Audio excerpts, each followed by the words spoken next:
చంద్రబాబు నాయుడు నువ్వు 75 ఏళ్ల వయసోడివి కదా, ఈ 75 ఏళ్ల వయసులో నీకు సొంతంగా తెలవాలి కదా.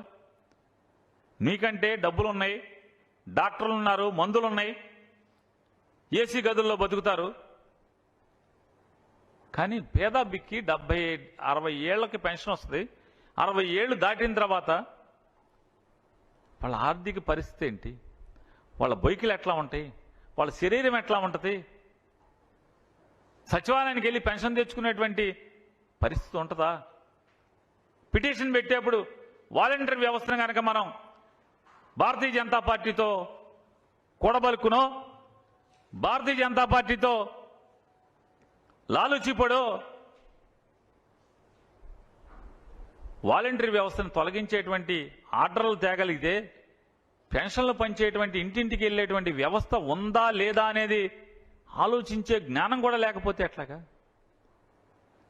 58 మాసాలుగా కొనసాగుతున్నటువంటి ఈ పెన్షన్ పంచే పథకాన్ని ఆపాలనేటువంటి దౌర్భాగ్యపు ఆలోచన ఎందుకు వచ్చింది చంద్రబాబు నాయుడు?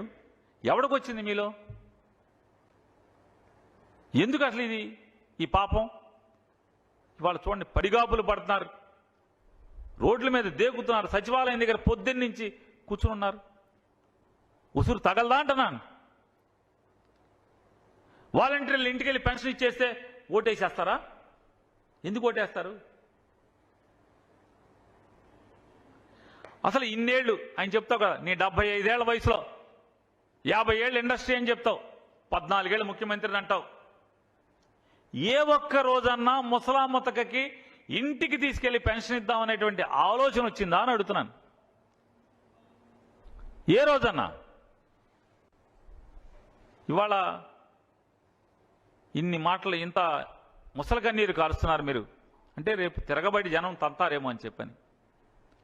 2014లో మీరు ముఖ్యమంత్రిగా ప్రమాణ స్వీకారం చేసి ఈ రాష్ట్రంలో అప్పుడు వరకు కాంగ్రెస్ పార్టీ ద్వారా లేదా రాజశేఖర రెడ్డి గారి ద్వారా వచ్చినటువంటి పెన్షన్లని 15 లక్షల పెన్షన్లు తొలగించారు మీరు. ఇది రికార్డ్, ఇది గవర్నమెంట్లో కావాలంటే బ్లాక్ అండ్ వైట్ పేపర్లో ఉంది. 15 లక్షల పెన్షన్లు, ముత్తగా వితంతువుల పెన్షన్లు. మీ పార్టీకి ఓటే లేదని, ఇంటి మీద వైఎస్ఆర్ కాంగ్రెస్ పార్టీ జెండా ఉందని చెప్పని 2014లో మీరు గెలిచి 15 లక్షల పెన్షన్లు తొలగించారు. ఇది మీ యాటిట్యూడ్, మీ యొక్క ఆలోచన సరళి, మీ మనసు అది.